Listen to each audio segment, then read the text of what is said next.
What's good? It's Woog. Please like the video, subscribe to the channel if you love music like I do.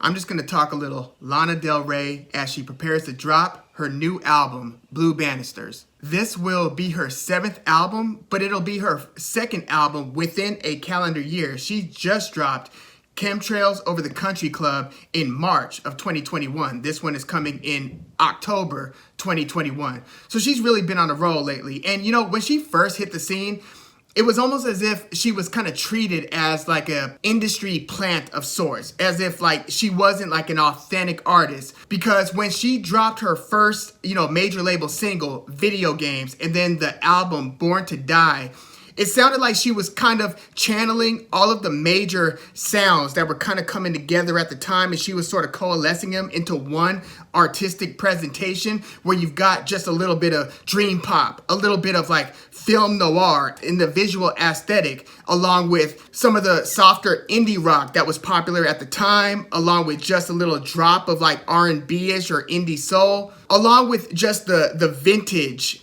and rockabilly visual sensibilities. So a lot of people were kind of rolling their eyes when she first released Born to Die.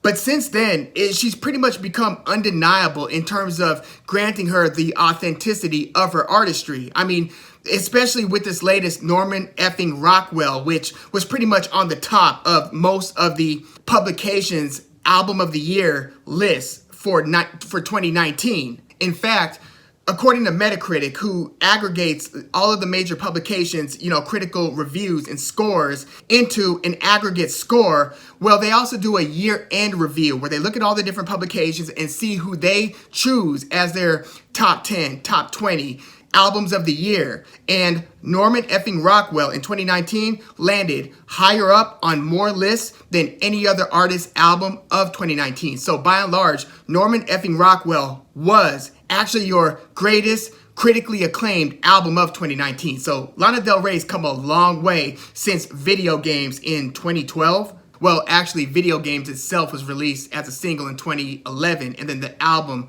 Born to Die was 2012. Now, when I look at the stylistic evolution of Lana Del Rey's music over the years, if we start with Born to Die, like, it wasn't bad music by any stretch. It was, just about as pleasant sounding as the dream poppy-ish type of indie music that was coming out at the time was. But if you compare like the lyrics of the songs from her first album to the type of stuff that she's been writing in the last maybe 3 albums, starting with like Lust for Life, or maybe even before that with Honeymoon, you could see that her writing has become more sophisticated, as well as her song structure, kind of varying up the sounds of different songs and also the vibes, because it's cliche to say, but her music is so vibe heavy that the musical accompaniment, the production, evokes as much emotion as the lyrics and the singing itself. They really go hand in hand here. But, when you look at the old album, Born to Die, the major label debut, a lot of people will listen back to that and kind of say, okay, her stuff wasn't good at this time. But I'm thinking, no, it's just more along the lines of like what was happening at the time. Like, if you listen to the little stylistic trope that she uses in track 2 of that Born to Die album, Off to the Races, she does that whole like like where she's doing this like vocal inflection that 10 years later it sounds a little bit hokey and maybe a little silly, but you have to think of all the music that came after that Born to Die album, Off to the Races song.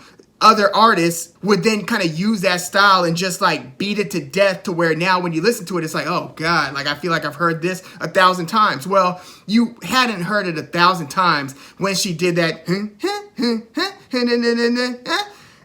on Off to the Races in 2012. So, those types of common vocal techniques aside, some of the similarities and commonalities that have been consistent with Lana Del Rey's music throughout the years have been her propensity to kind of like swing big on the chorus, like having a pretty grand sounding chorus. National Anthem from that Born to Die album is a great example.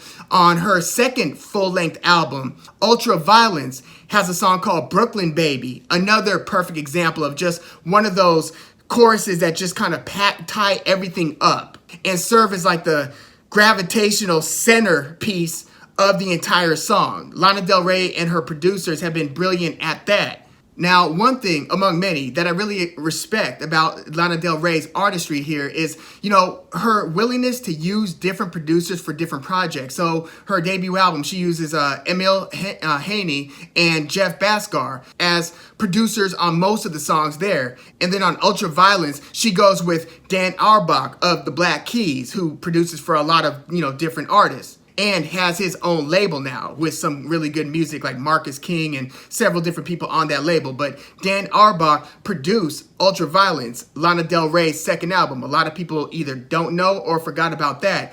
But then when you get to like Honeymoon and Lust for Life, Honeymoon is produced entirely by Kieran Menzies and Rick Knowles, whereas Lust for Life is produced by them two, but also, you've got a track where Metro Boomin does some production. You've got a track where Benny Blanco does production. So she mixes it up more on Lust for Life. And Lust for Life, unlike her other albums, actually have a fair amount of features. Most of her albums are just her, pretty much, doing the vocals throughout the album. But on Lust for Life, she kind of dives a little bit more into the hip-hop sounds. That's why you have a track that's produced by Metro Boomin. 2 songs on that album are featuring A$AP Rocky. One of those 2 is also featuring Playboi Carti. So she kind of channeled, a slightly different vibe, but she also kind of increased like the darkness of her lyrics. It became a little bit more noir between Lust for Life and even the album before that, Honeymoon. She started to get into like more sophisticated themes, and her imagery, both with her album artwork, her music videos, and her overall songs production styles got a little bit more, we'll say, Velvet Underground. Think, and not the White Heat album by Velvet Underground, but I'm talking about the debut Velvet Underground and Nico album from 1967. That's the one with the Andy Warhol banana on the cover. 2 songs in particular, vocalized by different singers, remind me of Lana Del Rey's last few albums, but especially during that Honeymoon, Lust for Life, and Norman effing Rockwell stage. Maybe even a little bit on the earlier stuff. Her stuff has always been pretty dreamy and a little bit more like kind of heroin, slow down type of hazy vibe. But those 2, Velvet Underground and Nico songs that Lana Del Rey, to my ears, sort of channels are Sunday Morning, which is track 1 from that album. Lou Reed does the vocals on that one. And then track 3, Female Fatale, which is vocalized by Nico, who only sings on one of Velvet Underground's albums, but she's on a few songs on that album. But yeah, Sunday Morning and Female Fatale are 2 songs that are very, that Lana Del Rey appears to channel through her music. And she really wears her influences on her sleeve and all over her albums, even in some of the song titles. Like, there's a song on Lust for Life called Cherry that references Rosemary and Thyme. So Simon and Garfunkel have an album called Sage, Parsley, Rosemary and Thyme. I mean, that album itself with Cherry, Lust for Life, even Lust for Life is a reference to Iggy Pop and David Bowie from their, from Iggy Pop's Lust for Life album. There's a Crimson and Clover reference during the refrain halfway into the 9-minute Venice Bitch. And then again, at the end of the track, Venice Bitch is track 3 from Norman freaking Rockwell. And Crimson and Clover, it was the 60s psychedelic pop song by Tommy James and the Shondells. So yeah, she references that in Venice Bitch. And in the very next song, F It, I Love You, she references the more jazzy Dream a Little Dream of Me in the song's lyrics. So she's wearing her influences, like I said, all over her music. I mean, the very next song after F It, I Love You on Norman freaking Rockwell is literally a cover of Sublime's Doing Time from 96, 97. But going back to her changes in producer over the course of her albums, after Lust for Life, which again had Knowles and Menzies, and then the additional kind of more hip-hop oriented producers like Benny Blanco, Boy Wonder, Metro Boomin, the last 2 albums, Norman freaking Rockwell and Chemtrails Over the Country Club, were almost entirely produced by Jack Antonoff of Bleachers. Jack Antonoff famously produced Lord's melodrama album, as well as Taylor Swift's Lover album, as well as just other huge hits. You'll see in his production discography some of the great songs and albums that Jack Antonoff is responsible for producing. His first hit, by the way, was as a member and producer of the band Fun. Remember the song We Are Young featuring Janelle Monáe? Yeah, that was Jack Antonoff. So Lana Del Rey really kind of changed things up by bringing Antonoff along, and the results were remarkable, especially in that Norman freaking Rockwell album.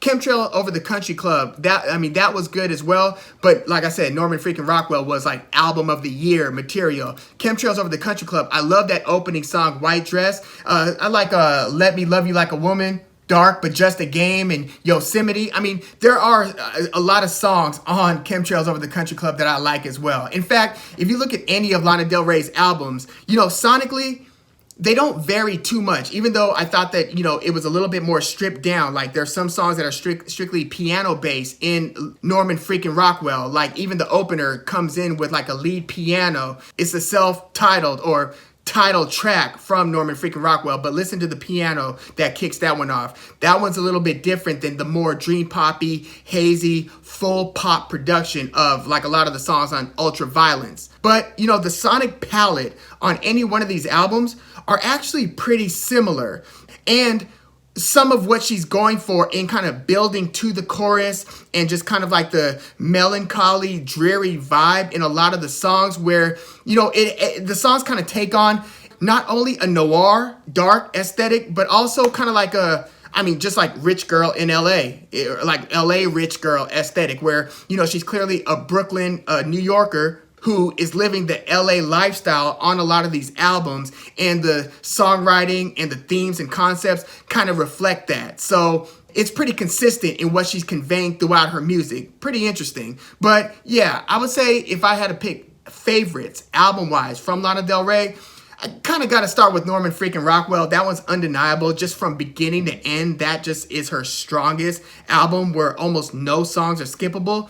I liked her second album a lot, Ultraviolence. That's the one that truly awakened me to her and the authenticity within her craft. I, like a lot of others, sort of dismissed Born to Die as like, okay, get in line. There are a lot of people who are trying to do this exact same thing. I see that you're working with all the top producers, but you often see like the new pop sensation who's just somehow able to work with all the greatest producers in the game without really paying their dues over the course of mixtapes or EPs and stuff. And I kind of had that impression of Lana Del Rey when she hit the scene, but by her second album, Ultraviolence, as well as a couple EPs and then leading into Honeymoon and then Lust for Life, I'm like, okay, yeah, she's legit. I get it. But the Born to Die album, for instance, like Pitchfork actually did a recalibration. I mean, they did this like re-review piece where they looked at some of their past reviews where they might have been a little harsh on the album, and then they re-reviewed it and said, okay, we got this one wrong. It's more like and then they'll give you like the new score. So Born to Die, it started off getting a pretty bad score, and I mean, even its Metacritic score was like in the low 60s, but Pitchfork re-reviewed that one and their score changed like at least like I think 2 entire points. So Lana Del Rey's discography is definitely worth another look. Like, I listened to all the albums again in preparing to do this video. I mean, she definitely has highlights and songs that you can make a greatest hits Lana Del Rey album just by selecting a few songs per album, and it comes together really well. But there is still a lot of similarity sonically in the production of her albums and just the overall presentation. Like I said, she's been consistent with that aesthetic.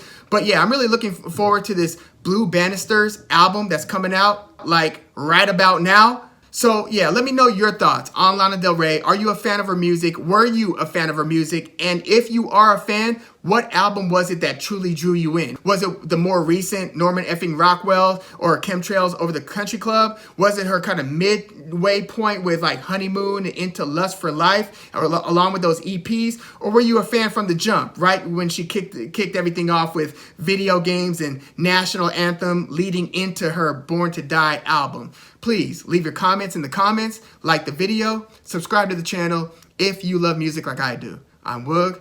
Thanks for tuning in.